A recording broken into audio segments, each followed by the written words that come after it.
make the trek out to Burning Man for a week and a day. After a lot of work, oh, there's a lot of play. Party, party, party, drama, drama, drama, bitch, bitch, bitch. Year after year, they come back to scratch that itch. They all say their lives have been changed. After many years, lives have been rearranged. That change is what this show is all about. You'll see the impact of Burning Man up and out. So sit back, relax, and cancel all your plans. These are the stories about the shadow of the man.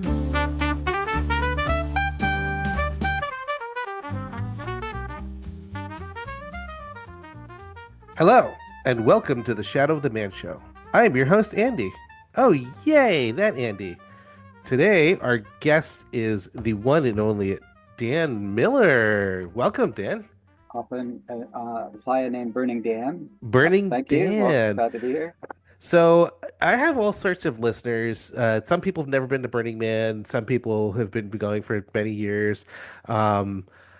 Honestly, like until Inani was told me about you, it's like I hadn't really heard very much about you, but uh I guess the elevator pitch, how I would put it is you're probably the longest attending like a burner in Burning Man history. Uh, Like uh, well, you're let's put it this way. The simple way to put it is I've been to every burn yeah, since '86 and since before. 86. Yeah, I was roommates with Larry Harvey from 1980, end of it 1981 through 2000. So um, the Burning Man headquarters for original years was our kitchen dining room. So So yeah, who but is the neater roommate? which what? Who is the neater roommate? Neither. Well, it I've was a seen bit odd pictures. couple. I'm not super tidy, but yeah, Larry took the cake on that. Yeah, it was a bit odd couple in a sense. So, so the first uh what I guess burn or whatever you'd call it, like that in Baker Beach in 1987, like when 86, Larry yeah, or 86. yeah, And then we were talking earlier, this is a summer solstice thing that your yeah. friend Mary, or what was her name? Mary what? Mary Grauberger, who had been organizing a bonfire on Baker Beach in San Francisco, um, had started it years before, had done it as an annual thing. In 1986, she said she wasn't going to host it, which all that meant was making 2 phone calls to a handful of friends. Hmm. And Larry decided to do it. And instead of making a bonfire out of just stacking wood as a typical teepee shape to start a bonfire, he decided to make a man with that wood, a sculpture, and it was he called Jerry James, and they made it that afternoon, and it was burned that evening. It was just like a dozen people or so, and I So was how there. long did they take to build this first wood It was man? this afternoon. I don't know, Really? a few hours. Just like It spare was, wood it was, bits, yeah, like yeah. just Jerry, the way he described it was where they did it. He didn't have any tools, so they were breaking sticks instead of sawing, and it was pretty crude. There's pictures of it around, yeah. and that started the whole thing. Just taking, well, it was already summer solstice when it kept growing, and we moved to the desert because it outgrew the beach as it Yeah. each year. And then got bigger to the point where we got shut down, and I ended up taking over the building of the man that last year in Hmm. 1990 when we were on the beach. The the way the man didn't get burned got hauled back to the lot where it was built in south of Market, San Francisco, in this lot, and it got destroyed just before we were going out to the desert. And we thought Yeah. Burning Man was over, and I stepped in and said, "Hey, I can rebuild it." They had made drawings, a plan, which is Okay. pretty much the same design as it is now, a few alterations. It's been Yeah. improved here and there, same size. And I was in charge of building the man all through the 90s, Yeah. 1990 to Well, 2000. well, let me just kind of take you back. Like, Yeah. so that first year was 1986, Baker Beach, right? Yes. So they're building this like wooden man. I mean, does either Jerry James or Larry Harvey have any like carpentry Oh, skills? yeah, yeah. Jerry was a licensed contractor. Oh, okay. That's his profession. And Larry had his landscaping business, and um, was meager business, Uh-huh. barely getting by. And what Yeah. was his inspiration for doing all that? I mean, I've heard of like Yeah. the tales and the stories, but I mean, like, what I would you have a say? story. I was there. It's firsthand. I was there. So this is a funny story. I haven't really told it anywhere. I mean, it's not out there, but it's just a small tidbit of lore. Yeah. Um, my girlfriend at the time, her roommate lived down the street from us. We lived at Alamo Square, and down at the other end of Hay Street, her roommate was uh, someone that Larry I introduced, through my girlfriend, and he hooked up with. That's the girl, Paula, who they had a wonderful time in '85. He was there with his young son. I guess Tristan was about, let's see, how old he was then? Six, about 4 or 5. And Oh wow. and he had a really wonderful experience in '85, and then they broke up. He was going through a heartbreak. Hmm. And '86 came around, and when Larry decided to do it, it brought that back because of the memory of it. So he switched it up. He didn't just do the same thing, did something different, something radical, something passionate to express himself radical self-expression. One of his tenets, Hmm. or one of the principles, and decided, hey, I'll make a man. And that's he called Jerry, and they did that afternoon. And Burning Man wasn't called Burning Man then.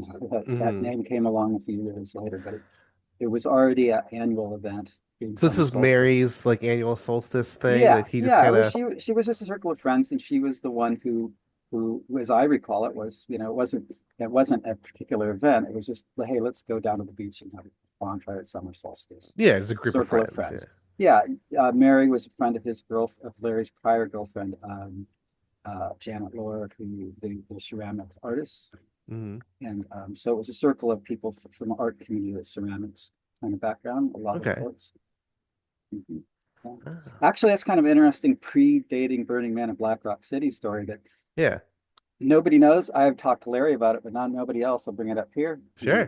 put it on the record. Yeah, after I had met Larry in 1981, we became roommates. We realized we had both attended this event in 1978 that was on in Pescadero Beach. It was the ceramics festival that was put on by a bunch of ceramic studios around the Bay Area and further out, where we met up and had this camp out, very Black Rock City, like on Pescadero Beach, down south of San Francisco, Huh. a few day camping trip, and all these artist enclaves would bring their ceramics work and make kilns, and they did this. It was a raku festival. They dig Ah. holes in the sand, put leaves in it, and grass, whatever, and just have this Japanese sort of really beautiful pottery glaze technique that would Huh. be a natural thing you do. And it's great to do at the beach. And they'd have these, so it was very much like Black Rock City. And we both reflected that we'd both been at that and how much Black Rock City was a lot like that. So it was one of the Bay Wow. Area, the how Burning Man came out of the Bay Area. That's just one of those cultural Wow, that's a kind of things. interesting that like yeah, that the true we keep going back farther and farther. The roots of Burning Man. It's more Yeah, yeah. There's the lots of roots, and pottery. they go very, very wide, very wide. There's a whole cacophony. There's a history of the bohemian culture in the Bay Area of Yeah. San Francisco that dates back decades. Yeah, Wow. that So those that those came out of that. yeah. So those first few years, so Baker Beach was what, like 86 through what, like 90? So 86, 87, 88, Yes, yeah, 9. 4 years. Yeah, so Then 86, 7, 89, 90. yeah. Four years. That last year we didn't burn the man. He went and got Yeah. massacred in this park. Massacred. He Well, I thought that the guy who owned the parking lot like was like, get this out of here. I want to like rent this they out for were a park. And so you then heard he that cut story, it yeah. up or something. There were two partners. We had permission from one of them. The other one didn't know. And the man wasn't Ah, supposed to go back there. We just didn't know where else to take it. So we took yeah. it back there. The other partner, they had rented this lot out. It was right across from Slim's nightclub, and they made it into a parking lot, rented it for that. And somebody who was saying, hey, there's this debris here. And he just said, get rid of it. I heard it got chainsawed. Then Jerry later said, no, that wasn't what happened, but I have no idea. But what happened was when Jerry and Larry would built that man in 1990, the one at Baker Beach, it was a new design. We had engineering involved. Where there's a whole nother long story. Yeah. I'm Well, gonna we'll get get to easily that in a sidetracked. minute. I can Yeah. easily sidetrack from any point. Yeah. But So, the story I was saying though, is that I got destroyed. The mhm. legs and the torso, some major elements, the arms and the head, and it's the man, some component parts, a head, two arms, a torso, and two legs. They get assembled on the beach. Same way it's still done today on the desert, and Hmm. has ever since. That same basic design of a stick man. And it took them probably months and this happened like 2 weeks, maybe 3 or 4 weeks. I can't remember exactly before we were scheduled to go to the desert. We thought it wasn't going to happen because I was at Burning Man was over. And when I looked at the drawings, and I had my background, I worked at a company called Sound on Stage, touring sound company, local touring. Okay. And I had a wood shop. We made speaker cabinets and drum cases. And when I looked at the drawings that Larry had made, and I guess Jerry said he made some too, but at the time I still have the plans that Larry had drawn up with all the dimensions. When I looked at it, it was like, this is cake, because way simpler than building these elaborate, touring speaker cabinets. And Hmm. so we rebuilt it pretty quick. And that's when I got involved with it. Yeah. And Jerry stepped away from it because he was kind of like, there's no way we can do that. Yeah. So yeah. So those first few years on Baker Beach, like the first year, the story I heard was like when you guys lit it on fire and like someone came up and like touched the hand of the man. It was like the sort of first sort of like just spontaneous Yeah, Larry tells that performance story. art. Like yeah, There's recordings of Larry telling that story. Yeah, he was just relating the magic that happened. yeah. And if you go down to the beach in San Francisco, anywhere, there's bonfires all the time going across Oh this yeah. Baker Beach or Ocean Beach, and it's just a beautiful thing. It's elements. The cool ocean mist is Hmm. chilling, is bone chilling, and but then you have a fire and everybody huddles around it. And of course, with doing a man as opposed to just a bonfire, it added a whole nother element that was pretty clear that So it attracted some attention it. from other I people. think what it was realized was we discovered something in the human DNA, the genome that Yeah, talk about has that. been lost. Well, it's been lost. It's like we do. Modern times. There's all this stuff through human history, but it's still in our DNA. And so when you do this sort of thing, it just becomes obvious. Like, duh. Of course you do something like that, and that's why it continued. It was special. I mean, it's Well, powerful. Even because even even the term Burning Man uh, at the time when it got named that, it was kind of radical because those two words together are kind of intense. yeah. I think it's kind of worn off in that same way that when it first, was termed that, it's very, Hmm. very, what's the word for it? It's a powerful art statement. Yeah, yeah. But this thing that you're talking about, like the DNA, some sort of primal, primordial thing. I Mhm. mean, like what? How would you characterize that? I tell you, everything about Burning Man is rediscovering that element that's lost. When we go out to the desert, it's kind of, uh, it's about being against the elements. We go to this Hmm. very inhospitable place, and we thrive there as opposed to perish. Yeah. And that's the challenge. It's a risk, and you go out there and you bond with people because there's extreme conditions. I mean, when there's rainstorms and whiteouts, it's a lot more powerful experience than when it's just mild and perfect. Yeah, yeah. It's mild and perfect. Everybody loves it. But when there's a storm and you really have to hunker down and your shit's blowing away, your whole art piece is collapsed and you have to rebuild it. And, it's a real bonding experiences that happen that make for a memorable Yeah. experience. Yeah. So then, so those early years in the Baker Beach, a year after year, like, how was your involvement? Like, were you involved with Baker the, Beach, yeah. Well, yeah. Baker Beach, at first I would go and show up to help Larry and Jerry each successive year from 86, the next few years as it grew, Hmm. it was improvised, the structure. I'd show up to like help, and these guys are like arguing over every stick, and I realized there's nothing I could do to help here. It's like this is hopeless, and let these guys deal with the mess, and they eventually build it. So I wasn't so involved other than attending in those years, but then in 1990 I stepped up to you know, to Yeah. rebuild the man, So and at and what then point, after that every year. did the Cacophony Society and like Michael and all those guys Yeah, kind of yeah. Well, enter the picture? that was just this John most Law. beautiful marriage. I mean, the connection of Cacophony, and because Burning Man was already kind of established, and Cacophony was very small actually, Uh-huh. relatively, because Burning Man grew really big and fast, and the Cacophony was a small group relatively, and but I mean, that's a complicated story to recount all the details and steps along the way. And unfortunately, Yeah. Well, there no, but was I a was just falling out interested. along the way. Yeah, no, like, with but at John what Locke. point, like, at what point at Baker Beach did you guys attract their attention? What time or when Oh did they yeah, yeah. show up? It was pretty early on.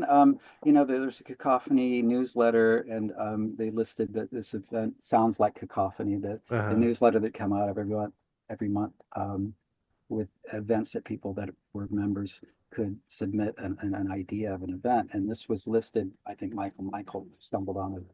Or Jerry James had contacted. I'm not sure if it was Michael or John Law, and those guys came. Uh-huh. I'm not sure what their first year was, if it was 88 or 89, Oh, but they okay. weren't there the first year, Okay. or So not for the then second. in like and then so then in 1990, I'm By not sure how 1990, many people were there? Like what 800 or something? yeah, 800,000. I mean, it was a lot. Uh, It was huge yeah. On Baker Beach. There was tons of people, and it was a warm, balmy night, which is very rare because it's usually chilly and gusty at Baker Beach. Right before the Golden Gate Bridge, fog and high seas and all windy. But that day happened to be really warm, which is very rare, and there were people on the beach while we were carrying the man down, and that's when the police got alerted. In fact, some surfaced recently. Somebody had taken some film footage, and just recently, in the past few years, had it transferred to digital, so it resurfaced. But that whole encounter in 1990, when we were shut down and negotiated with police, and I was there. I was the one talking to them, and Oh, really? about saying, "Hey, we're not vandals. We're this community. We respect the speech. We're not here to trash the place. We're going to clean up everything." Uh, And I talked him into getting a yes of saying, "You can set the man up, but we won't burn it." And we agreed to that, and we didn't burn it. We carried him back out, and he got destroyed. And then we took it, ended up rebuilding and taking it to the desert in 1990. So yeah. there were kind of two burns in 1990. There was the beach. Yeah. We had a bonfire to the side, and then we took it This is on summer Memorial Day, or solstice. not Memorial Day, but Labor Day. Yeah. So summer solstice is what, the 21st, June June? 21st, Yeah. roughly. Yeah. Yeah. Yeah, yeah. So the story that I heard was that uh nobody wanted to talk to the police. Oh, no, And I no. can't remember who it Uh, was. Like somebody stepped up and was just yeah, like, that was "Oh, me. I did. I was I you." was the one. It's on video. I had a memory of it, and then this video resurfaces, and there it is. It's all captured. It's on you. I saw it somewhere. Maybe it's not on YouTube. You have to have a password to see it. Yeah. And it's kind of So they were they like probably well, threatening with, no, no, with it? no, no. They were just saying this is this. You don't have a permit for this. You can't do it. And we were already there, and we begged forgiveness, and they Mhm. allowed us. They said you can set it up. And the agreement was you could see because they were stopped us before the man was set up. We just had to carry Yeah. the parts down. The huge sand So what's the permit for yeah. it? It's like if you have a certain number of Oh, there's people, no permit. There's no permit. You can't have a it's bonfire that just, big. It's like three oh. foot cube max, and we're like, the man's 30 Ah. something feet or whatever. Oh, so Yeah, they're just kind of we using got like legal greedy, speak. building them taller. And every year before that, the police would show up and they'd say, This "You is pretty can't do cool. this," and they'd leave, and we'd get burn out, and we'd clean up. And then that year in 1990, it was warm out, and there were people around, and some probably, they got onto us every year that they were showing up after. This year, they showed up in the process. Yeah. Well, like you said, it's like they've been, as the successive years go by, and it gets bigger and Yes, more people show up, and they're just like, yeah. okay, this is pretty cool. Hey, But next year, The same thing happened that year in 1990. We show up in Black Rock Desert, no permit, and a BLM ranger comes by who ends up becoming a good friend of our group. And but he said, "Yeah, you really need to have a permit." And then in 1991, the next year, we actually applied, and actually the first year bringing in had a permit on the playa. hmm. So And in it was, 1990, like, okay, the police busted up, and then is that Michael John Law Cacophony Society said they invite you guys, like, oh, we're doing this. Was it zone trip number what, oh yeah, 4? yeah, they were already planning zone trip Yeah, number four, Bad Day at Black Rock, and yeah, it was a perfect marriage. It was just magical, everything. And because there were, they were doing this event out there, yeah. and they didn't really have any. It was just they were just going to go out there and trip out because it's a trippy place, the No, Black the Rock thing Desert. that I think a lot of, especially newer burners and people who don't know much about Burning Man probably don't realize that there were actually other events happening out there, right? I mean, there was like a Mhm. Desert Site Works, right? Desert Site Works came a few years later. Was it Bill later? Benson, he did a really cool thing, a site-specific art installation where he invited artists and they did a small group thing. And that Uh-huh. went on concurrently for a longer period, for a month or something, and overlapped with Burning Man a little bit. Yeah. And and yeah, so there was a lot of cross And pollination then there of was, I heard like other people art would, from that. yeah, like using cars to play like Right. croquet with like a giant Yeah, I can't ball remember or the fellow's something. name. There was a fellow who did the croquet game, and there's a wind sailing, and it has the land speed record out there. There's a million car commercials that are filmed out Uh-huh. there. Yeah. So it's kind of a it was at that time, only some people knew about this, and of Have you course it been was out or even heard of the Black Rock Desert no before before no 1990? no. I'd heard about the events through when the planning was starting for talking about doing Burning Man there, about the wind sailing event and So you go out in 1990, what, a the box croquet. truck that's just the man sticking out the back or something? No, no, no, no. Yeah, that first year out there, we had a prior ride, a 24-foot rider or Hertz Uh, truck, rental truck, and trying to remember, John Law drove it out that year. I drove the man. We used to build the man in the city, and in fact, my wood shop, we cut all the parts and we assemble it different places. hmm But uh, yeah, we had different transport in different years. But a lot of times it seemed like we did the Ryder or Hertz truck, 24-foot box truck standard Yeah. rental, not U-Haul. Yeah. And yeah, we pack it, Hey, And that'd be yeah, the yeah. one. And that crazy thing for me was for many years the only truck that was on the Black Rock Desert for Burning Man was our one truck. And when That's years incredible to think later to about. watching Yeah. semi after semi, pulling in there with shipping Yeah. containers and shit, that was a Yeah. big mind fuck for me. It's like, whoa, So that it's pretty first big. year in Yeah. 1990 was what, like 80 something people? Oh yeah, the first year roughly 80, Yeah. 100. And I know it was at least 80. I hear between 80 and 100 because then we didn't have heavy machinery. We didn't have forklifts. We didn't have cranes, and we raised the man using human power. And that was my job. That was what I did. I did the rigging and developed this system of using booms so that the rope would go up over a boom and that would tip down as the man came up and fall away. And so to raise the man or lower him, which we would do, to raise them and then lower it again to put fireworks on it and raise it again, um, was all done with rope and people, which it took a minimum of 80 people minimum. Yeah. But, No, I heard that there was the way that you figured out that you had to use the leverage for that was like a bad like miss almost mishap like on oh, Baker Beach we had issues of ropes breaking because didn't have the budget, and and we almost had cheap crushing people. manila ropes. Oh yeah, well yeah, yeah. There's a story there. Okay, in 1998, I don't know, it was a few times. Originally, we'd have people raise the man as high as he could reach, so they'd be under it, and then the rope would take over from there. Yeah. That's when we developed the concept. There was a fellow, I'm forgetting his name, who came up with this idea, and when he said it, I championed it. I heard that, and I said, that's the way to do it with the broom. So the rope goes up high to get a lift position, so nobody is around the man when it's being raised. Yeah. Now he's raised by a crane. It's a whole Oh different thing. yeah. Yeah. Although in 2017, Larry had the man on the ground again, and we went back. It was radical ritual was the theme that we were in. I was called in to consult because no one had raised the man with a rope. They were all used to doing it with a crane. But I had a ton of experience all through the 90s, so I came in to consult. And that's when I got back involved with on the man build crew and Huh. doing the project I'm doing now, which we could jump into Well, anytime that, or we'll talk about we'll old stuff. we'll Okay. get around to that. We'll get around. Okay. So yeah, so 1990, you guys, 80 of you guys go out there, Danger Ranger, or well, Michael, I should say at the time, probably he's not Danger Ranger yet. He scratched his line in the playa and Oh says yeah. Yeah, crossing into the zone. yeah, that was the cacophony trip. So there were a bunch of people that caravanned out there. I wasn't with that group. I wasn't there for that.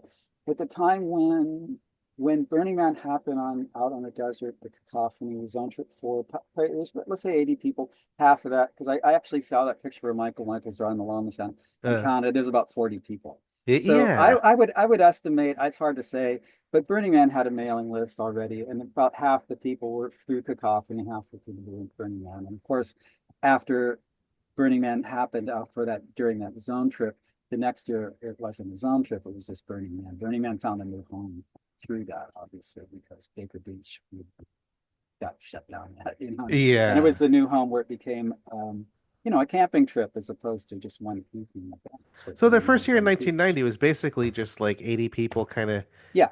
And camping like I said, around. yeah, so half the people there were, that came through with the caravan that came from San Francisco with the cacophony for the zone trip that did that line in the sand on the playa, everything will be different. That was the zone trip concept. And what was your question though? Sorry if I Oh no, jumped I was right just into it. thinking I mean, in 1990, like you guys with the man and Larry in the cacophony, there's a total of 80 of you guys. So there would just be this wooden man and just a bunch of people just scattered camping As nearby. my recollection, because my long-term memory is way more tact than more short-term memories of burns, Uh, but yeah, in 1990, I still can remember really a lot.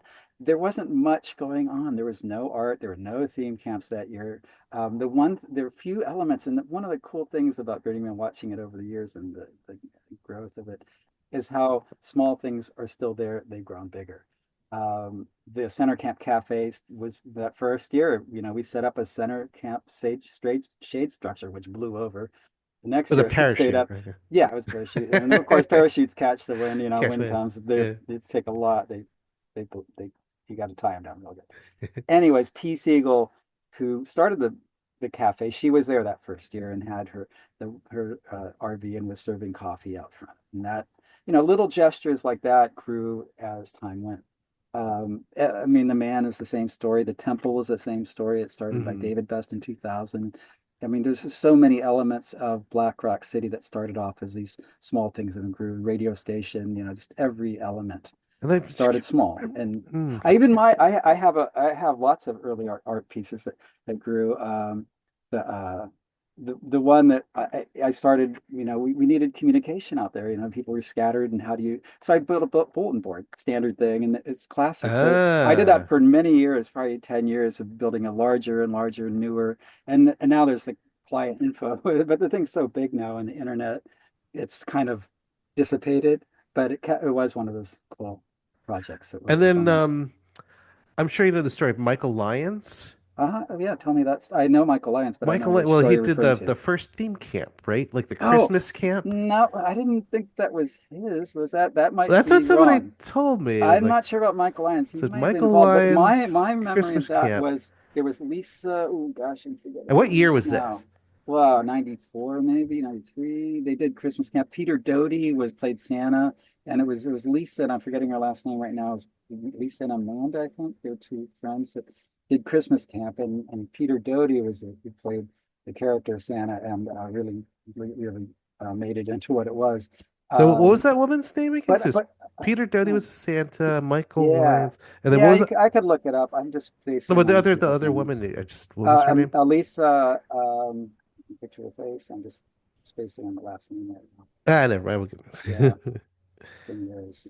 Um, But anyways, yeah, because it I was. heard that that was like the original theme camp. Yeah, I would say that was probably that's gotten credit for that. There's no So how doubt did about that, it. well, in your experience, like how did that come about? Well, it was just an idea of doing something out there. Would it? How would I explain that? Basically, you take a bunch of people and there's to a blank place and then we'll fill it up. People come up with ideas. That's just what happens out there. It's a blank canvas. You get some wacky idea and you say, that's what you get your passion about, you do it. And that was a spark of an idea. You'd have to ask, I'm pretty sure it was Lisa and her friend Amanda that came up with the idea. And then they enlisted Peter Doty and he took Uh, it on from there. But I don't remember if Mike Lyons was how he was connected to that. I have to ask him. Oh, I well, don't I'm recall. just making a Yeah, note. I'm just like, oh, yeah, that's another story that they research for later. yeah, yeah. That's But kind of classic because of no, getting because credit as the first theme camp because it definitely grew from there. And then yeah, then Stuart Mangrum, I don't know what year he had his tiki camp. I can't remember all the first ones, but there was a lot of artists that came out early. The very first art piece besides the man that I know of was the bread oven, the project that was the ceramics ladies, Stu, Janet Lohr and Lynn Marsh, friend of mine from where I grew up in Palo Alto, who they did this retained heat brick bread oven and they'd make loaves of bread in this oven. It was kind of equal to the man. It's like they bake these loaves and then feed it to people and burn. It was really sweet. An early thing. It happened in 1990 and 91. I don't know if it continued past that. But then there was Water Woman. That was the other kind of Oh flip side to a yeah. feminine side of a, Yeah. aspect of the uh, But yeah, just in terms of like that projects. the first theme camp thing, I mean like because well, it seems to me like what you're saying, like in 1990, some parts cacophony, some parts this Baker Beach group of with all you guys in the Burning Man, and it's just a bunch of like friends or soon to be friends, just like going out and camping, and then this Christmas camp idea. It was just like, oh, it's kind of like, well, our little group like we have a theme, it's like, and this is going to be like our kind of like artistic kind of focus or whatever. I'm It was not the one to speak to the evolution of how theme uh camps grew because I was already involved, deep in doing the man, the rigging, getting quiet, getting all the parts, uh organize the building and the rigging, and then later by '96 starting to do a pedestal for the man base, the uh first base, which we built a wooden frame square base and then stacked straw bales around yeah. it. And did that for as it grew from 8 feet high to 12 feet high by 2000. But I was so involved in those things. I never did a theme camp, so I Yeah. don't know. I don't. I was I so mean, involved well, in the man himself yeah, another that I question didn't. I mean, yeah. Yeah. Well, no, No, another question I have is just like those early years, like 90 to 96 or so. I mean, how long was Burning Man? Did you guys just go up for like a long weekend oh kind no, of no. It thing? Or grew. It grew. The first weekend was like what is it? It's Labor Day, so we went up like Friday, Saturday, Sunday, Monday, 3 days, 3 nights or so. And then okay. it grew, extended each year another day longer until it's been for a long time, like 8 days. Yeah. Well, now it's like they're out there for months. Yeah, well, the event itself is 8 days, and Yeah. of course, the way I look at it in this period is there's three phases. There's the before, there's the during, and then the after. Three distinct aspects that are really totally quite different, and all have their amazing qualities to It's like what's it. it like each year that happens, like Well, before, during, and after. yeah, yeah, yeah. There's the building the city, which DPW project, and then there's the event, which everybody knows about, and then there's cleaning up. What do they call it now? The rest Hmm.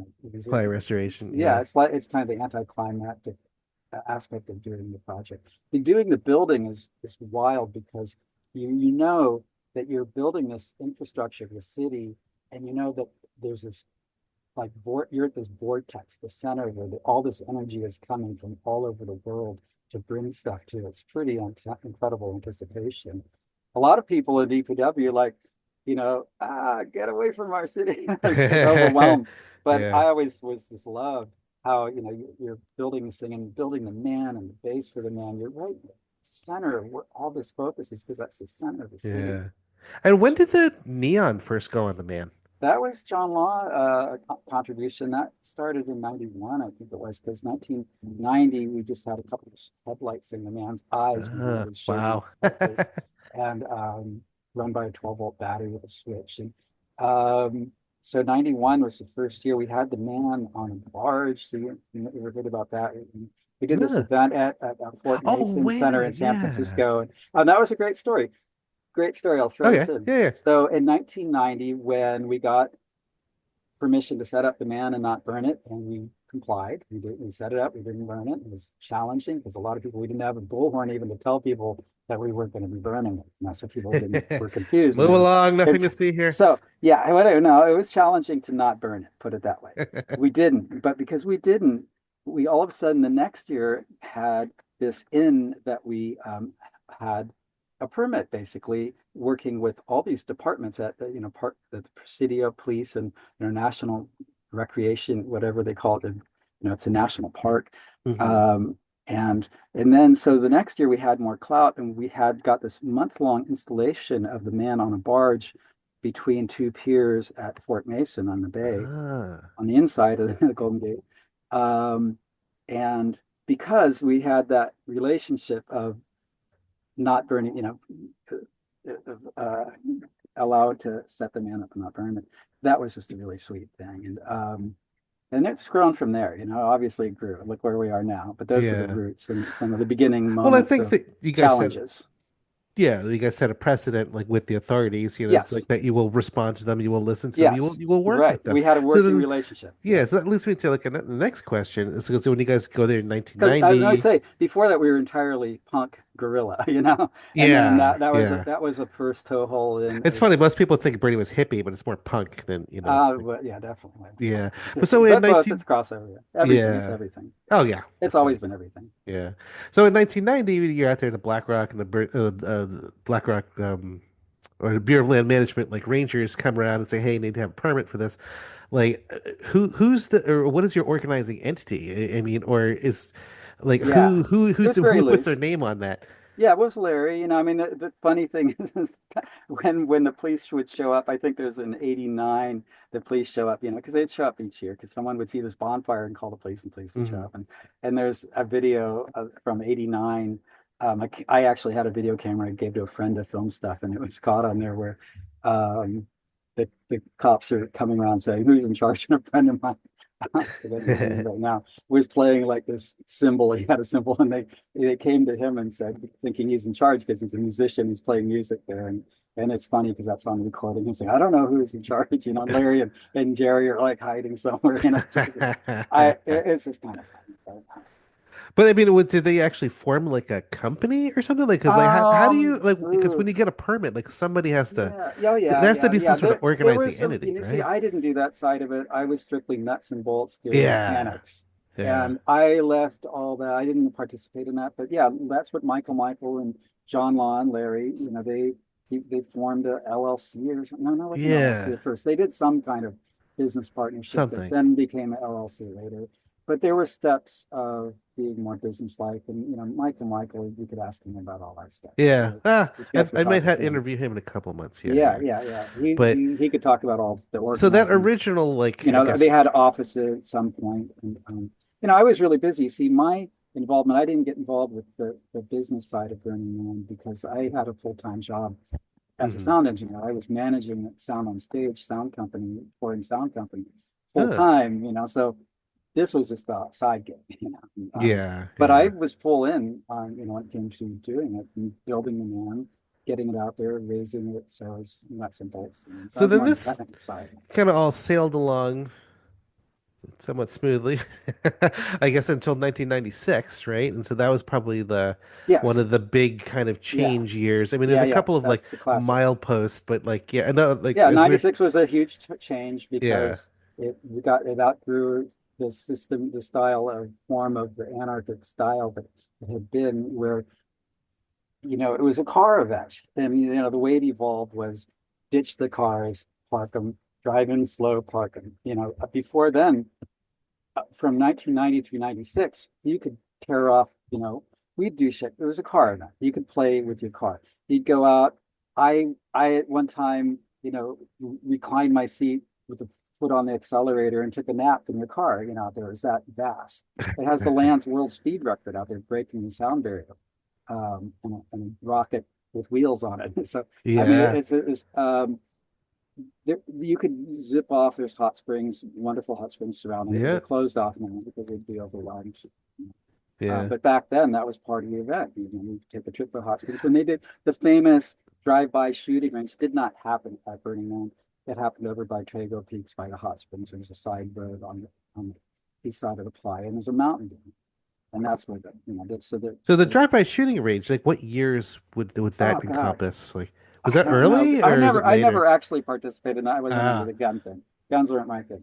I yeah. did shoot guns out there a few times and it was fun. The most fun thing I ever did with the gun out there that they did, Robert Burke did this great thing. It was, he made this giant buffalo car. It was some convertible. I don't remember what it was. It was roof ripped off. And he built with like rebar this huge buffalo sculpture, just a frame, beautiful. And but one time he took it and they hung propane tanks, like little 5 gallon propane tanks, and they put a flare rigged into this thing. They just dangling. And when you shoot a propane tank, they don't explode because there's no oxygen. It's all Yeah. gas, but the gas shoots out, and the things are hanging and they spin around. That was fun. I'm sure that's on video somewhere. It's one of those classic Yeah. things to do Yeah. out there. But I forgot the question. What years? I don't know. Oh, It yeah, was no. early We're 90s. It kind was of early yeah. 90s. the early 90s. So, It but probably anyway, started in 92, 91 yeah. or But somewhere going back between to like then and your 96. involved, After 96, that didn't happen. yeah. But You know, your involvement, like after '96, because I what remember like the happened? What happened? '96, Yeah, they still was on 96. the hay bales, right? Like, Yes, but that was the first year. That was the first year I did the man on a pedestal with the straw bale pyramid, uh-huh. Aztec style step pyramid. Yeah. 96 was the first year. There's 5 straw bales high. The platform was 8 feet. And then each year after that, I would add another straw bale until it got up to 12 feet. It was sweet times. It was really a sweet base for the men. There was a hidden chamber underneath that wasn't publicized, so it was the people that happened to realize you could crawl through a hole to get into it. It was a sweet little. That was my theme camp. Was the man, the man base. And, yeah, Yeah. that's got So theme when camp. did you stop making the hay bales and make an It actual was like wooden the base? first year, Rod Garrett, in let's see, yeah, I worked for the up through 2000. I had a kid and Mm, handed off the building to man, and Rod Garrett, who had designed the city layout that it is now, and started in 97. The year 96 was the last year of the chaos of just random streets. yeah.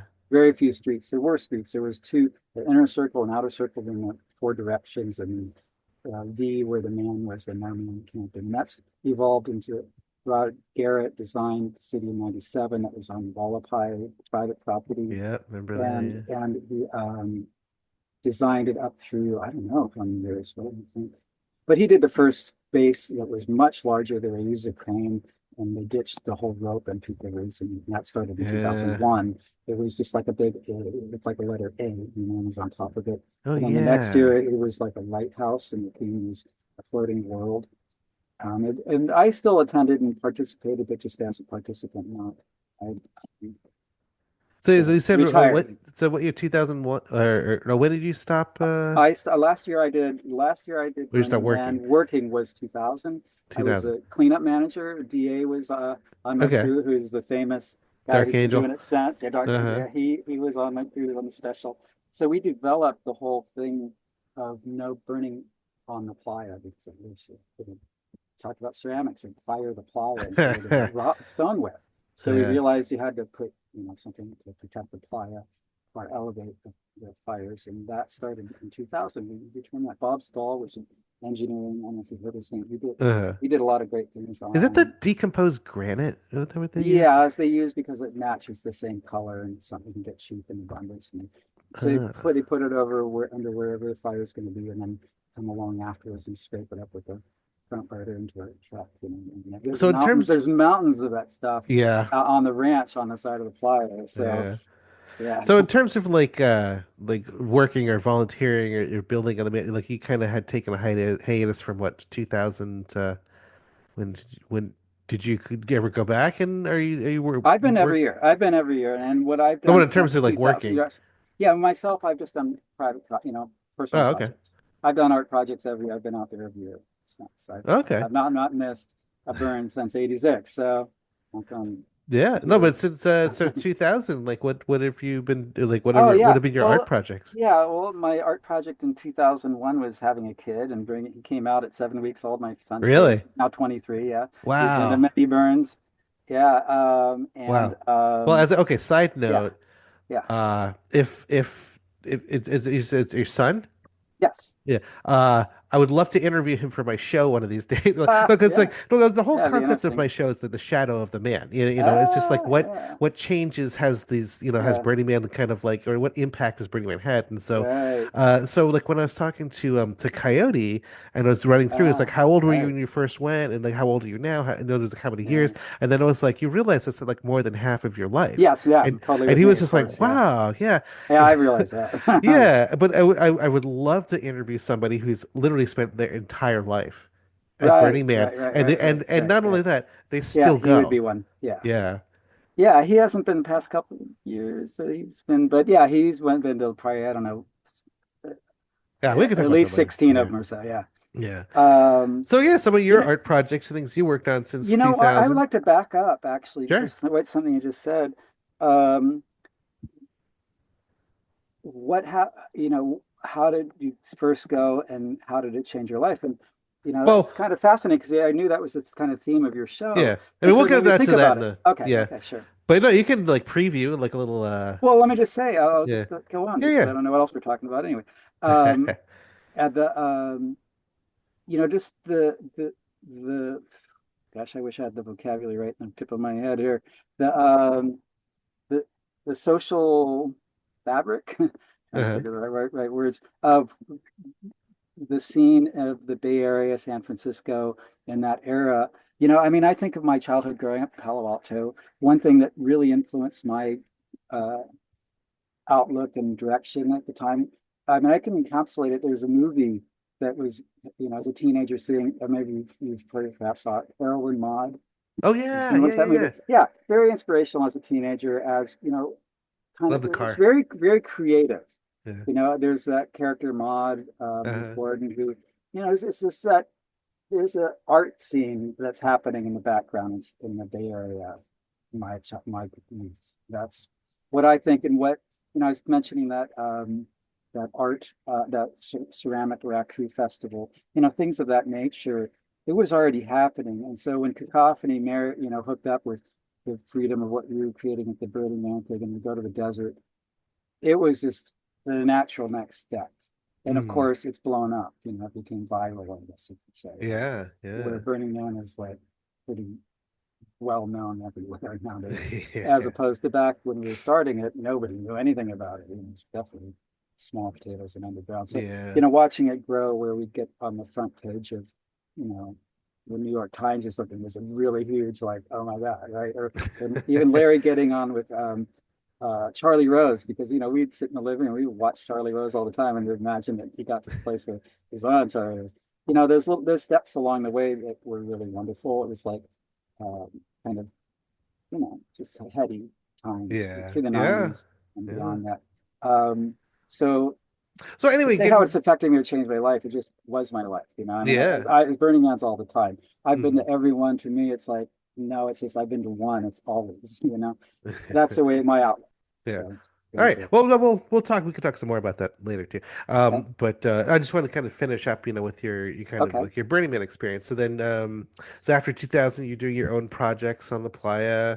You have your son. Are you involving your son? In these projects? I Well, mean, probably as a he child, was a but toddler, yeah.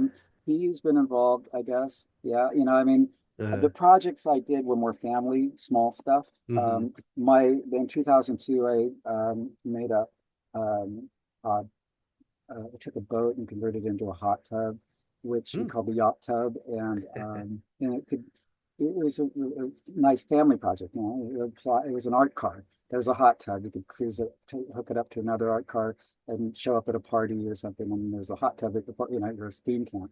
And we've had fun with that. I took it out probably 10 times. And then another project, we made a bed swing. It was in 2006. It's The theme was hope, fear, and the future. And there's this Hafiz, Rumi, Hafiz Persian poets that this guy said he has this poem called "To Build a Swing," and so we built this swing that and my partner that came up with the idea said, "Let's build a swing." It fits with the theme. This poem called "To Build a Swing," uh, hope, fear, and I said, well, it's Burning Man. It's going to have to be a bed. So there's a queen size brass canopy bed swing, that's really cool. which has been in use tons all since at Burning Man and outside of Burning Man. So If that that bed was can another talk. art project that was Yeah. notable, and I've done other ones. And the one I'm doing currently, Yeah. Yeah. you want Talk to talk about about that. now? Yeah. Sure. Okay. So when Well, when did this come that's a whole about? nother What story. was the genesis of this? Yes. So that's quite a tale. In 2018, I got a call from Harley Bierman, who is part of the LLC Burning Man. And she told me that Larry had a stroke. And so I live about 130 miles north of the city. And so I came down and anyways, he didn't recover, but there was about a month he was in a coma. And during that time, while I was down visiting in the hospital, I met a lady named Kimba, who was in charge of building the man in the base for the man. That's for 2018. iRobot, and it was a cool meeting. And she I said, hey, we're building the man. And she called me back and said, hey, we're building the man this week. If you want to come up and be on the crew, Huh. which I hadn't done since 2000, since Hmm. 2018. And I come up and we're in at the ranch out in Pascagoula, that Black Rock Desert, Pascagoula. And we were building and a ritual that I had actually started back in the 90s of making a heart for the man for all the people that work on the volunteer crew to sign this heart. The man has had always had a Hmm. heart in the man. And they said, hey, we need someone to make a heart. And I'm like, going, cool. There's that ritual's carried on. This is 2018. Right? Yeah. So, and I'm sitting there thinking if I wanted to step up to build art, and I'm thinking the whole time building, thinking about Larry, Mm. to have to rewire his brain to he's in a coma. And so I think, and we had this is another backtrack story that I Sure. throw in here.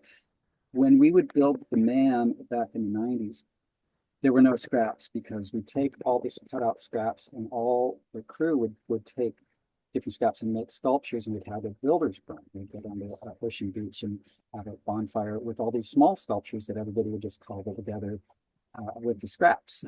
So Yeah. here I am at this build at, in the desert, and there's all these scraps there, and I'm going, oh, I guess they don't do that anymore. And so I decided I'd make a brand out of it.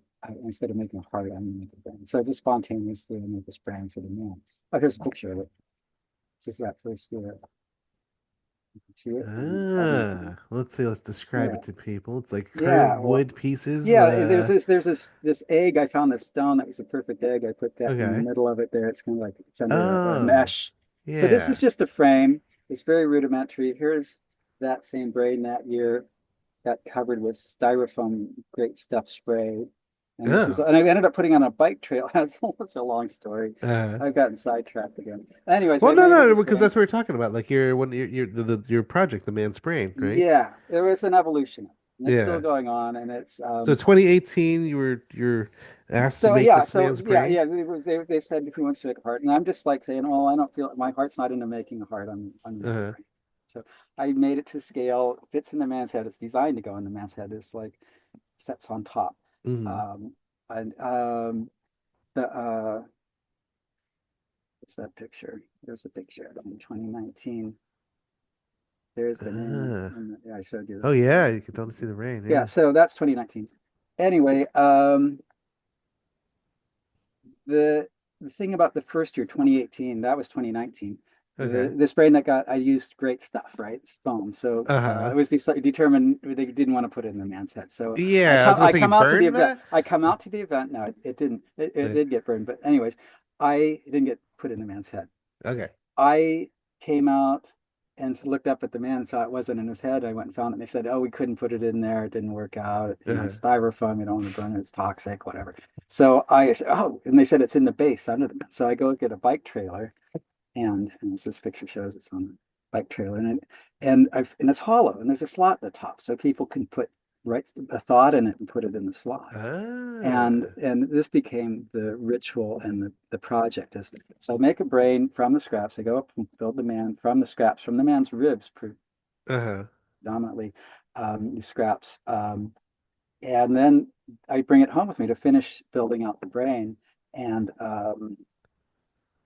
then bring it back. It gets to cruise the playa. There's a temple I have out there for it. And I have a picture of that right here. Anyways, yeah, it's kind of a little bit convoluted to explain the project. Unfortunately, it's not that simple, but it's a simple idea. So the brain gets burned with the man, but it gets to cruise the playa like all our brains. Like And what people is your get to put their what do thoughts into it. man has a brain. I've been doing it ever Uh-huh. since 2018, and it's evolved. The brain is no longer foam, a metal mesh and paper mache, and Oh it gets yeah. a paint job. Alex Gray painted it one back a couple of years ago, and I mean, enlist other artists to participate. It's crew for it. And, Uh-huh. the um, the idea of it is it makes the man participate. As the Yeah. event's grown larger, the man's on this pedestal on his base. You can't touch it. Here's this no spectators event, and yet the main event of burning the man is a spectacle thing. The most amazing tailgate party around the man. It's like a tail, but what this project, why, what I, the mission of it is to make the man interactive. You I can love it. actually Yeah. touch this brain. You can put a thought in it, right on paper. The ritual that goes along with it, you're invited to share your thought that you put in with the people that happen to be around when they're encountering it, which creates this amazing kind of psycho magic moments that have been really powerful when people have, little moments like that. Yeah. And it's been a really fun project. It's been one of the best projects I've done in my whole history of burning ends. It's the best burns I've had doing So this the project. man's brain is basically it's like a little installation somewhere out on the playa, and The like people man's can come brain, during the week and then put their yeah, thoughts there's a in. temple. There's a temple Uh-huh. it's called, I call it the Philosophical Center, and I added a few elements Aha. to make it attractive. The full title of the temple is the Philosophical Center Potluck Lemonade Stand, Noodle House and Lemonade Stand. So you can get food and drink there on occasion, or if you bring it, Uh-huh. it's got shade. And I made this temple. It's a beautiful design. It's a tribute to Larry. He designed the civic lampposts that have the kerosene lanterns all around the city on the main Oh streets. yeah, yeah. So it's designed just like that, but made into a gazebo. So there's an altar in the middle that the brain can be set on. And when the brain's not there, there's actually an altar top is a beautiful paint job of the brain with a slot. You can put those pads of paper and pencils. You can write a thought. Put it there. It's like a mailbox. It's Yeah. stationary. It's locked down to the place. And so does that actually get put into the man's head before it burns? Yeah, so the concept is this. Mm. The brain is made with the man from the scraps. And when we build the man, which is coming up in not too long from now in May, Uh, um, the man will be built. I'll make the brain from the scraps. This is what I've done the past several years and planning on doing this year. Um, the man gets wrapped up and stored in the shipping container until the burn gets installed on the playa. The brain is, just the frame I make goes in my car and we go on a road trip and it can show up anywhere. I've taken it to different events, and my ultimate thought was that this brand could travel anywhere in the world with a different crew. Anybody could take it to their locality and take it around to events. And yeah, I mean, the first year I did this when I brought it back to with me um, in 2019. I took it to an opening of Coyote's book release. It was oh yeah. Jack Kerouac Alley in North Beach in San Francisco, and I brought the brain there, right, for people to write all over the frame. It's covered, right? Pictures somewhere. Anyway, it was like the man was there. It's Wow. fucking crazy, uncanny. I mean, we're playing with dolls here. If I mean I have this great picture of these three guys, the three neurologists. I think they're called picture. These guys, I come out one year, I forget where it was. I come out to the gazebo, the Philosophical Center Temple. We called it originally the Temple of Thought, and then I changed it. Uh, The Philosophical Center. Tribute to Larry. That was his department. yeah. And anyways, these three guys are there, and they said, "Yeah, we saw this brain. We're all neurologists." And the man is like 600 feet away there, where the temple was that year was as close as you can be to the man. Now it's been the past few years on the 6 o'clock Avenue, halfway up from Center Camp to the man. And Huh. that's this. But anyways, I said, because I talked to other neurologists, and I pointed at the man. I said, "There's the man. Here's the man's brain. Where's the man?" And all three of them simultaneously, instantaneously point at the brain because they're neurologists, where are you? If your brain Yeah. is over here and your body's here, where are you? It's kind of schizophrenic that it's separated. But Yeah. and they pointed out, you can't separate a brain from a body. But the whole project is really wonderful because, and especially in this era of AI, what is intelligence and what's the lack of intelligence? I mean, Yeah. brains are these What's real? mysterious things that is us. The depth of this project can be very simple. It's the man. You can touch his brain. You can't touch the man. He's locked up right there on his citadel.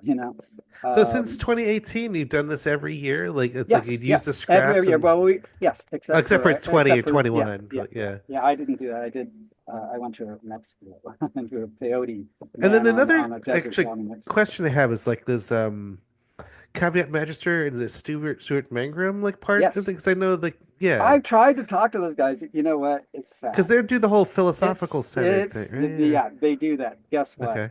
Larry did the Philosophical Center, and they Yeah. were included. When Larry passed, the name Philosophical Center became a publishing house. Burning Man publishes books, and Caveat has written books, and Coyote, they so they use that name Philosophical Center, but otherwise, what Larry's version of Philosophical Center left with him, it doesn't exist. What they Mm. replaced Larry with is the selection committee. Larry's job was what he called the Philosophical Center. That was his title. And he was in charge of creating the theme and the design concept. It wasn't a contest, he elicited, went to artists to come up with ideas, Uh, but he was responsible for the design of the base, what they call a pavilion, the man base. And now it's what they call the selection committee. There's, a lot of the LLC stewards on it, but it's not the Philosophical Center that does this work anymore. That was Larry's position, and it went away with him. And the term Philosophical Center has been thrown up in the air. And the great analogy that I love to, Inani started the Philosophical Center yeah. Facebook group, Yeah. and I want to talk what about that Larry too. did, one of his, these big talks he did, he took his hat and threw it out in the crowd, and someone, and it's for you now to put on, and someone puts it Wow. on, and then they take it, wear it, and throw it, and someone else caught it. Do you ever see this video? It's classic. No, He's no. pointing out that, he's passing on this torch. This Wow. happened. I don't know what year it was. It's a cool thing gesture he did, Yeah. and it was very successful. Just spontaneously, people would put it on and then throw it again, and it's this fucking, his hat, the Yeah. classic Larry Stetson hat, and basically, they haven't. I haven't heard. I started calling my temple the Philosophical Center because it's a Uh, tribute to Larry. It actually have yeah. a Yeah. plaque on it saying this is a tribute to Larry. So And Inani started that the Facebook group, the Philosophical Center? yes, he started that. Okay. I think his episode's actually going to come out right before this episode. Right. Yeah, yeah, yeah. Yeah. Are you And involved in I that? got what's that? Are you involved with that group at Well, I all? know I'm the one who hooked up with Anani back I mean, in 2000, he was on my volunteer crew for the cleanup. And Oh, okay. so, yeah, so we've been in friends for a long time. Yeah, yeah, yeah, yeah. And I got him Wow. back on the man building crew for a couple of years, and he participated in that. So, Yeah, yeah. yeah. And so, do you foresee yourself doing this like man's brain and like philosophical center thing? Like, I've been when waiting for them to realize that it needs to be an official edition.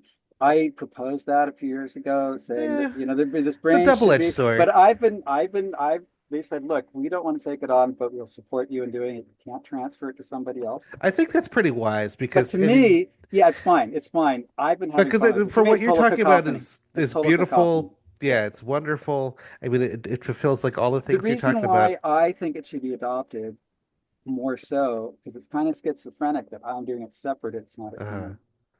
The reason why I think it should go there is because there's this paradox uh, of that there's the main tenet of Burning Man is no spectators, and then there's Burning Man as a yeah, spectator. But this totally makes the man a participant. His yeah, brain gets to participate. It goes around the playa collecting thoughts from all the people.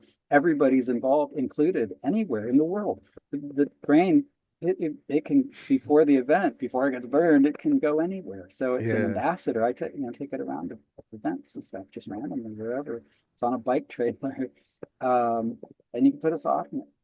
So well, the that's my question. bent and my mission with it Uh, is it makes the man participatory, it makes the yeah, man no, I think interactive. that's beautiful. It's wonderful. I mean, I right just now by the base is interactive. They make the base interactive, but the man himself, it yeah, used to be, you see, this was my project, but through the 90s, you grab a rope and pull the man up. It's very connected. But as the event grew and it took less percentage of the population the first year out there, took everybody. We had to get everybody to raise the man or he'd be lying. And yeah, and now they do it by crane, and it's one person, crane yeah, operator, and some people holding some guy wires. But that's yeah. I'm this just this I'm, project to me. the one thing I'm just kind of wondering about is like if the Burning Man project kind of took over this burning the man's brain thing, and it's like, do you have any like fears that would become like bureaucratized, or the people would like let's make this bigger and crazier, and or I have like no how idea. things always kind You know of like what? blow I up have and then other go I'll tell crazy. you what, I'll tell you this other story that's a little bit controversial, maybe. I don't know. I told it Okay. before and I got in a little bit of whatever. I'll just tell it. And it was an example of starting something and handing it off. And I'm glad that it's still alive. Yeah. I stopped doing it. So to me, I mean, there's many things like that where you do something that's for everybody and you hand it off it has a life Yeah. of its own. So to Yeah. me, That's wherever this wonderful. brain project were to go, I have no idea. It's very quirky. Uh-huh. It's spontaneous how it came out of, Larry having a stroke, it's just intense in its own way. It's just Well, do you spontaneous. see yourself continuing to do this or passing Oh, it I've off, been doing maybe? it just because it's really fun. Uh-huh. It's a big project. It's public service. I mean, it's a Yeah. burden. I don't just got to go play. I have this brain I got to tote around. It's like babysitting. When I left it with Alex Gray to paint for 3 days was great. It's like, what a great babysitter. This guy who does, visionary, um, Well, I'm sure what do you Inani call would it? try and fill your Illustration. shoes if you ever needed some help. Yeah, if they took it on and somebody who else was on the build crew took it to back to their hometown and took it to events and fundraisers for Burning Man art pieces and such. I took it to this wonderful party at the it's called the Full Tilt, this amazing art space down in San Rafael where they Uh-huh. have this art car, the skull. What's it called? Skull car. It has a big top hat, skull with a top hat. Huh. Wonderful art car. And I took it to that fundraiser. But I've taken it to, like the book signing thing in Jack Kerouac Alley in the beach. But anyways, it's a fun thing. It's very Yeah. cacophony. It's total cacophony. It Okay. brings back old school cacophony to Yeah. doing, and that's why I'm just having fun with it. But ultimately, I think it really belongs to the man, and to the community. Yeah. That's beautiful. I'm just a steward. It's not really my project. I'm just a Yeah. steward of it. That's what I feel about it. All right. Well, I think we're kind of concluding our Yeah, we've been first on a while. segment. Well, the first part, first you Yeah. answered the first question. Thank you very much. Yeah, great. Thank you.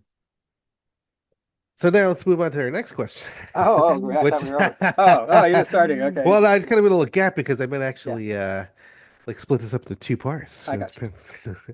Um, so yeah, tell me about your background. Like where did Oh, you grow up? Like what's your oh. story? Yeah, well, I grew up in Palo Alto, and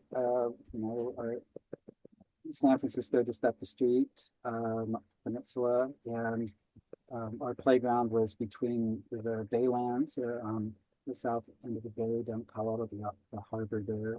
Like what And years you talking about? Like oh, well, I'm 66. Movies through the 60s and 70s. so Palo Alto back then, what was that like? Oh Was it yeah, Palo Alto is way different orchards? than it is now. Yeah, it was a family town. It was affordable. It was my dad always said he moved there um, because of the school system. That was before Proposition 13, whatever. And it was a great place to grow up. Um, Stanford University was our playground, and the Santa Uh, Cruz Mountains and Santa Cruz, on the coast, the Santa Cruz coast. We bicycle out that way, or hitchhike. As teens. Yeah, and redwoods, Santa Cruz Mountains. So that was where I grew up. Uh, I mentioned that movie Harold and Maude. I keep coming back to that movie as kind of a pivotal teenage thing of that I really, uh, you know, for some reason I connect that with the whole movement of cacophony and Burning Man for me because it's mhm. there's some element of that movie. It's kind of a spiritual thing, of that freedom of you can do it with being creative and living like that. I don't know how else to say it, but talking about my formative years, childhood years, teenage growing up, and Yeah. uh, So, well, what did you study? Because you said that you're and by the way, that film was partially filmed in Palo Alto, oh in the Bay Area and San Francisco. And, I'll never forget there was a Jaguar that they made into a hearse. yeah, I was like, I remember yeah, I was like, that yeah, is the coolest car. yeah. But A kid in my high school actually owned the hearse. Really? That was the rehearse that he had before he made this Jaguar one. Yeah, so it was a local thing. Yeah, it's a local Oh, phenomenon. wow. So what did you study in school? And like in I went to Foothill College and studied different things. In fact, Foothill had a lot of different programs that were connected with that. The ceramics department from Foothill College did that Siracu Festival, and they had a VW bus and an uh, art car. They made a VW Bug into a kiln, so they tow it up there, wow. and that's where they're firing shit. You know, you see some parallels. And KFJC, the radio station, were some of the people there that started, the Black Rock City, VMIR, and what all the radios that happen on La Playa. Uh, Some friends there, and then I traveled, went to hitchhiked across the country, traveled around Europe, and came back and went to, so I was 19 or so, and went to, when I turned 20, I can't remember exactly now, and moved to San Francisco, went to the College for Recording Arts, and then was starting a record company when I fell in with doing sound for Elvin Bishop and used some sound equipment from this company called Sound on Stage, uh, which I ended up having a decades long career working as a sound engineer, and eventually got to the point of being general manager and managing the company. At the same time, we were using the wood shop at Sound on Stage, which had started their case cabinet building company called California Cases. We made road cases and speaker cabinets. And uh. that's where we started in 1990, cutting the parts for bringing in. Ah. So that's pretty much your career is spent in like the sound kind of Yeah, so industry? when I lived in San Francisco, I lived in San Yeah. Francisco from 1980 through 2000, and moved to Mendocino County. And then I spent a few years down in San Luis Obispo, and then back up to Mendocino. And like for the 80s and 90s, I worked in San Francisco working as a sound engineer for live sound, which I still do. Oh yeah. Local stuff You in a small retired or town. you still I'm working or? semi-retired. I'm still working. I do sound for I work at our local uh, uh, uh, brew pub, doing open mic stuff. The bands that come through locally in our small town. It's Ah. Shawnee Pub. It's kind of internationally acclaimed, actually. It's a cool spot. Yeah. Okay. Well, I think that's a good background. And I guess we're on to our last question. How has Burning Man impacted your life? I said earlier, it's always Burning Man to me. After being to every one of them, they all blend together. It's been one long burn in a sense. And But why do it? Why keep doing it? Like, what keeps you coming that's a back? great question. And there's an easy answer that my birthday is August 30th, which pretty much always Ah, is in the week of the you and burn. Andy Sometimes it's Grace, right? burn night. Yeah, Andy. Yeah. I came to her birthday party Yeah. this last year. Yeah, she on August 30th. I can't Oh, remember. it's 31st or Yeah, something like that. I can't yeah, it's remember. Yeah. close. So yeah, every 7 years the burn is on my birthday. Huh. So the years I thought, oh, maybe I'm not go this year. As it gets closer, I say, what the heck? There's no other better place to be. It's like Yeah. there's no reason not to go. That that's ever since I've been. I'm gonna go. And it's an amazing place. I mean, the energy there. It's this vortex of gifted. It's like just a wonderful, Yeah. Disneyland reality. It's beyond Disneyland. It's not. I haven't been to Disneyland every year, but I go to Burning Man. And do you still go with your family, or do you still camp with Yeah, the yeah, yeah, same yeah, friends, yeah, or yeah, yeah. Yes, family camp generally. yeah? Um, yeah, friends. And recently, with the brain, I've fallen in with a group that's Brainiac Camp. So that was fitting. These guys had a brain art car, and yeah, so Burning Man is so easy to connect with you. That's just my experience. My Yeah. my tenet of doing Burning Man is you meet your neighbors. Find people who need help after you get yourself set up and plug in, Uh, and the bonding that happens there. It's just an easy way to do Burning Man is meet your neighbors first. And it's always, there's always everything. There's always a neighborhood of something going on. yeah. People are doing great stuff, Yeah. creative and inspiration. Yeah, yeah. As Chef Juke said, to him like the three pillars of Burning Man. His experience was I'm trying to remember now. It's like awe, inspiration, and community. Yeah. You know, and so Hmm. because yeah, we're talking about like awe, like a child seeing something for the first time, but Hmm. also even Yeah. like the most jaded of people, it seems like I've been everywhere, done seen that. You, It's like you see something like wow, you know, look how they did that. That's incredible. I never I, would have thought I, about I that. want to go back to a story that popped in my head just now Sure. of when I was like 7 or so. I just wonderful memory of going for a long walk with my dad, living in Palo Alto, walk across town and go across the Stanford campus. And in the Stanford campus, there's sculptures. There's a lot of art on the campus at Stanford University. It's really expensive. And I just remember going for this long walk with my dad and coming across sculptures like that. It's so much, you know, that was the essence that was Burning Man. And it is Burning Man. That Hmm. it's that little nooks and crannies in the default world or whatever. Burning Man totally exists in the default world. It's just in the nooks and crannies. And that's what Cacophony did. Cacophony Society was, we had so much crazy fun creating shit in the cracks, and you could go in San Francisco and spend, bundles of money going to theater and going out to fancy meals, which Hmm. is awesome. But if you didn't have money, which we didn't, it was amazing fun to be had.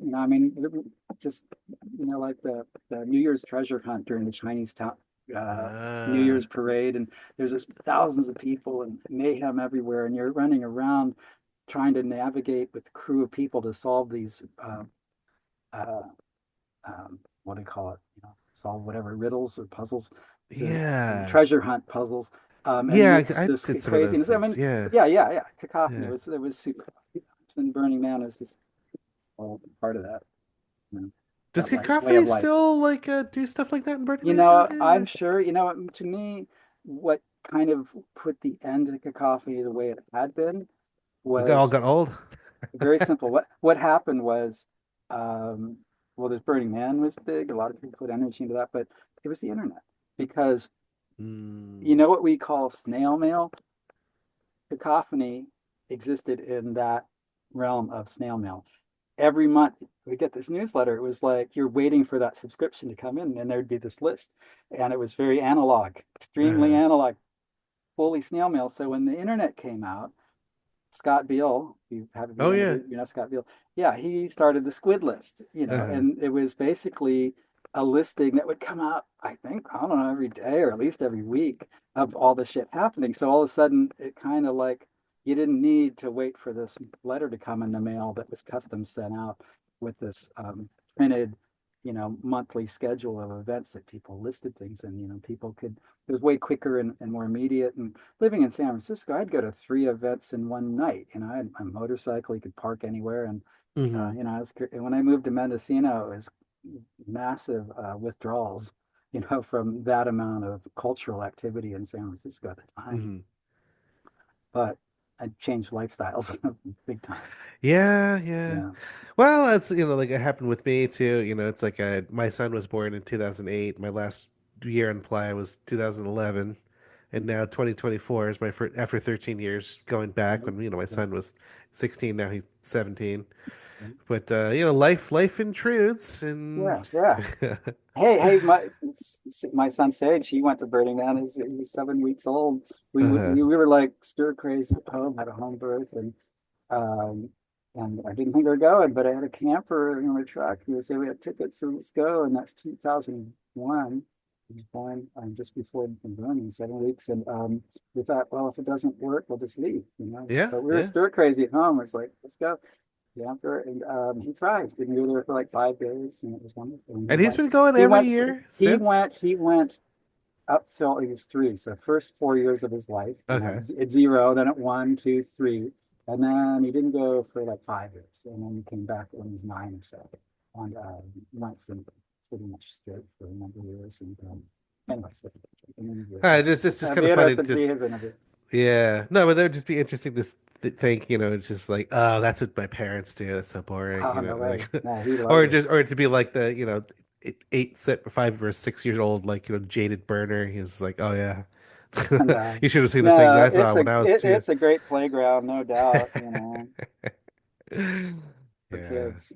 Kids have a great time finding that. Oh yeah, yeah. Well, and adults too, Yeah. kids too. Yep. That's right. Totally. All right. Well, this has been an amazing interview. Let's see. Well, let's see. But if anybody wants to reach you, do you have not a phone number, Okay. but like an email or anything? Like if you want anyone to contact you, Oh, I you don't have burning. to. Yeah, I have a Burning Man, Burning Dan at burningman.com.org. It's org Hmm. now. It used to be com. So Burning dash burning, Dan. oh, I burning changed it. dash Yeah, Dan. I changed it one time. It used to just be straight Burning Dan, but I put the dash in it because I was getting a bunch of junk spam.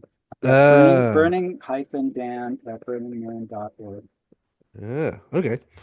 And any projects of yours, anything you want to plug or Well, let other I've people just know about? mentioned there's the brain, the man's brain. Put your thought in it Do you for have like that. a link for that, or anybody can like if there's a Um, site where they can kind of follow or be like, oh, that's coming to Santa Fe, I want to see that. I haven't enlisted anybody on the crew to do that. I just kind of stay away from social media generally. I don't like, Yeah, I just don't have the bandwidth, is what I say. It's yeah, like yeah. to All get right. sucked into it. But there should be, and if somebody stepped up to run it, you should get a Nani on it. Yeah. He's all over that. Hear that, Inani? You've But just been Shanghai. what's that? Said, hear that, Inani? You've just Oh been yeah, yeah. Shanghai. Oh no, he's been on the project. He's been on the crew for years. He's already on Yeah. the crew. I just haven't talked to him about doing that. You I got don't know if I promotion. want him doing it. He's such a blowhard. Well, thank you so much, Dan. This has been an Excellent. honor Thanks. and a Good to meet you. And pleasure. yeah. And I'm glad to talk about it because yeah, I'm just holding all this story and I don't talk to people I on the know. Well, media no, I mean, much. it's I get part of, interviewed very rarely, very rarely. I don't know. I don't know. See where it yeah. goes. I mean, Yeah. I've kind of been a student of all this, my whole time, my Burning Man life, but like, Right. I don't think until I talked to Inani, he was like, have you ever talked to Dan Miller? And I was like, who's that? Yeah. You know. Well, anyway, thank you very much. Cheers. And yeah, cheers. Thank you for listening. If you enjoyed this show, please subscribe, rate, and review it on Apple Podcasts. It just helps to get this show seen. Please tell a friend and help to spread the word. If there's enough support, we can do a lot more of these shows and publish more shows per month. If you would like to contact us about being a guest, what you think about the show, or whatever, please send an email to shadowofthemanpodcast, that's all one word, at gmail.com. You can also follow Shadow of the Man on social media on Facebook, Instagram, X, and YouTube. The links for these pages are all available on the front page of shadowoftheman, all one word, .com. See you next month for a new episode of The Shadow of the Man. Thank you for listening to this latest show. We have to make another one, so gotta go.